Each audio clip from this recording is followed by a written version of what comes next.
वाणी संयम दिवस है। वाणी विवेक कह दें, वाणी विवेक हो, वाणी संयम हो, तो यह वाणी का संयम बहुत महत्वपूर्ण तत्व होता है।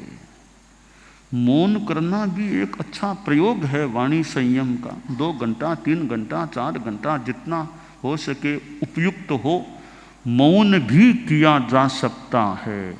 कई तो बरसों तक मौन रखने वाले भी हो सकते हैं। हमारे धर्म संघ में भी अनेक चारित्रात्माएं, 2 को भी अनेक मान ले, अनेक चारित्रात्माएं लंबे काल तक मौन रखने वाली भी मेरे देखने में भी, मेरे जानने में भी हुई हैं। तो लंबे काल तक भी मौन करने वाले कर सकते हैं, परंतु बोलना भी अपेक्षित होता है।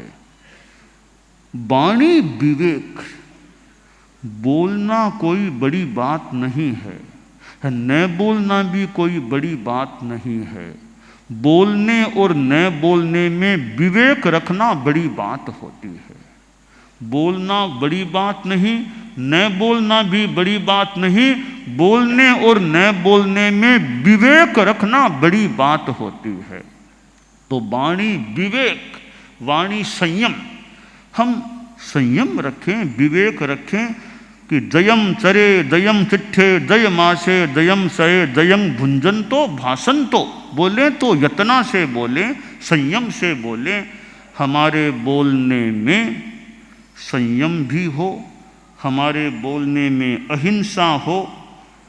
आगम 10वें आलियम में कहा गया, मियम अदुत्थम अणुवी भाषये सयान मध्य लहई प्रशंसनम, कि मित और अदुष्ट भाषा बोलने वाला सज्जनों में, विद्वानों में जो भी प्रशंसा को प्राप्त करता है।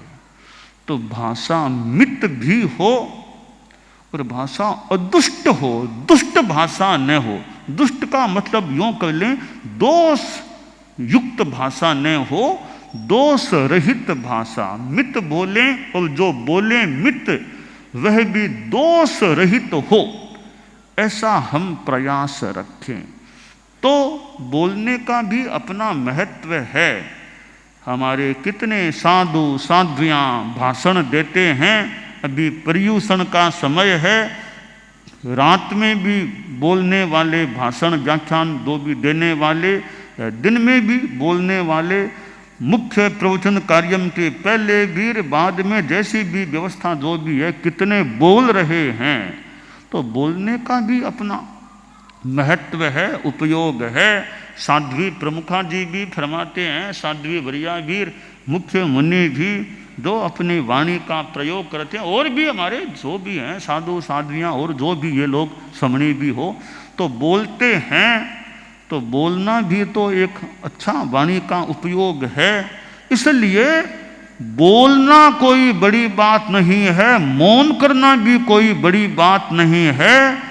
बोलने और मौन रखने में विवेक रखना बड़ी बात है। वो वाणी विवेक है कि कब मौन रखना और कब बोलना।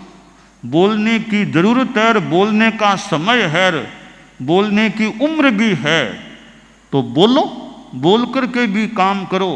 तो बोलो, पहले तोलो, पहले तोलो और फिर बोलो। अच्छी तरह चिंतन पूर्वक अच्छी बात बोलें। तो साधु साध्वियाँ समणियाँ प्रवचन करते हैं, व्याख्यान देते हैं, उपयोगितापूर्ण वक्तव्य करते हैं, उनका बोलना भी अच्छा है। बोलते बोलते भी वाणी का संयम रखना, वो बहुत अच्छा बोलना हो जाता है। तो मौन का अपना महत्व है। कई घंटे मौन करने वाले करते हैं और ज़्यादा भी मौन करने वाले कर सकते हैं। द्रव्य क्षेत्र काल भाव देखना चाहिए, किस उम्र में तो किस समय मौन करना ठीक है और कब बोलना अपेक्षित है। तो लंबा मौन करके उम्र आ गई है, मान लो 80, 85, 90 में एकांत साधना करनी, अच्छी बात कर लो, भले मौन रखो, अपना आगम स्वाध्याय कुछ करते रहो, ध्यान करो, मौन रखो, कोई दिक्कत नहीं। तो द्रव्य क्षेत्र काल भाव देख करके मौन भी किया जा सकता है, भाषण भी किया जा सकता है, प्रवचन भी किया जा सकता है। तो यह विवेक बस बहुत बड़ी चीज है। हर बात में खाना बड़ी बात नहीं है, नहीं खाना भी बड़ी बात नहीं, खाने और न खाने में विवेक रखना बड़ी बात है। मांस खमन करना बहुत बड़ी बात है, परंतु अब हमारे सब संतों को थोड़ी कह दें कि मांस खमन करो, सबको थोड़ी मांस खमन करने के लिए कह दें। तो अब मुख्य मुनि को थोड़ी कह दें कि मांस खमन करना शुरू करो, भी काम करो अभी तो। और हमारे संत लोग हैं, साध्वियाँ भी हैं, कई साध्वियों ने मांस खमन कर लिए, चौथी साध्वी तपस्या में चल रही है, 4 ने तो कर लिए, पर 100 ने थोड़ी मांस खमन कर लिए हैं। तो सबके लिए मांस खमन अनुकूल भी न पड़े, कईयों के अनुकूलता हो और हिम्मत हो और जो भी क्षयोपशम हो तो मांस खमन हो जाए। तो मांस खमन का भी अपना महत्व, बहुत महत्व है।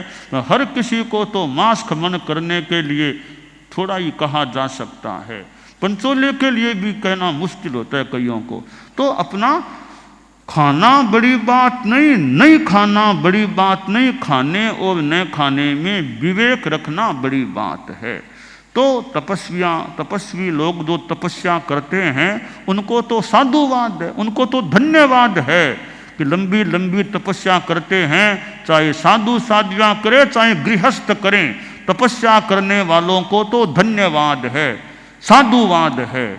तपस्या की इतनी अनुकूलता नहीं है तो और काम करो, और तरीके से कर्म निर्जरा करो, सेवा करो, स्वाध्याय करो, व्याख्यान दो, अच्छा काम करो, प्रबंधन करो, प्रशासन, जो जिसके लायक काम है वो काम करो। तो इस प्रकार हम वाणी संयम का भी ध्यान दें, खाते खाते भी संयम और बोलते बोलते भी संयम, बोलने में भी संयम रखना।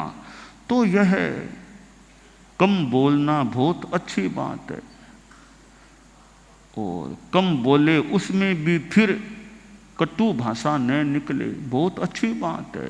झूठी बातें मुंह से न निकले तो बहुत अच्छी बात है। अभी तो पर्यूषण का अष्टांगिक कार्यक्रम है। आप लोग जो सौभाग्यशाली जो लोग पर्यूषण की साधना में संलग्न हैं, और भी यही नहीं बाहर भी जहाँ जहाँ हमारे श्रावक श्राविकाएं हैं कि पर्यूषण के 8 दिन हैं, इनमें तो जहाँ तक हो सके ज़्यादा से ज़्यादा ध्यान देकर कि मैं झूठ बात किसी के बारे में भी, किसी भी विषय में मेरे मुंह से जानबूझ के झूठ बात न बोली जाए, न बोल दूं।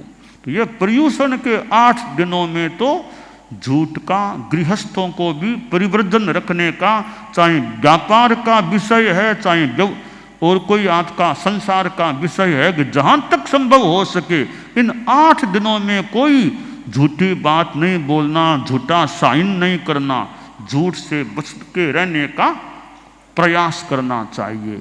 ये 8 दिन हैं, 8 दिनों में मुंह से कोई ऐसे लड़ाई झगड़े की बातें शब्द न निकल जाएं, बातें लड़ाई झगड़े की न हो जाएं, इससे बचाव का प्रयास हो। 8 दिनों में धर्म के संदर्भ के सिवाय, जरूरी व मजबूरी के सिवाय, वाहन के प्रयोग से भी जितना बचा जा सके वो बचने का प्रयास हो। भी इन दिनों में तो वाहन से भी धर्म के संदर्भ के सिवाय, मजबूरी जरूरी के सिवाय जितना वाहन मुक्त समय बीते, अर्थात ये 8 दिन हैं 18 पापों से ज़्यादा आत्मा बची रहे। बाकी तो गृहस्थ हैं, साधु तो हैं नहीं।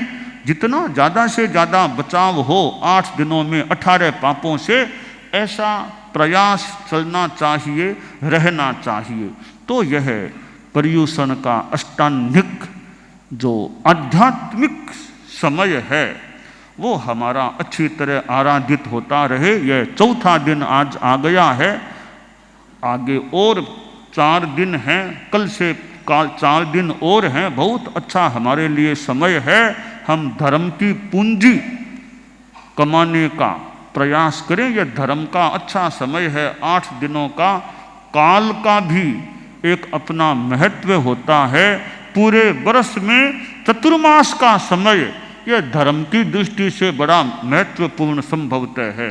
और चतुर्मास में भी हमारे जैन धर्म की दृष्टि से देखें, सावन भादवा ये 2 महीने और ज़्यादा महत्वपूर्ण है। इन 2 महीनों में भी भादवे का महीना किसी दृष्टि से और ज़्यादा महत्वपूर्ण है। और भाद्रव महीने में भी हमारी यहाँ की परंपरा में ये पर्युषण के 8 दिन और ज़्यादा महत्वपूर्ण हैं। इन 8 दिनों में भी संवत्सरी का दिन सर्वाधिक महत्वपूर्ण है। तो पूरे वर्ष में संवत्सरी का दिन तो सिरमौर दिन है, सर्वाधिक महत्वपूर्ण दिन है धर्म और अध्यात्म की आराधना के लिए। तो संवत्सरी भी निकट आ रही है। संवत्सरी के उपवास का प्रयास, किशोर हैं उनको भी प्रेरणा, जितना हो सके उपवास करो।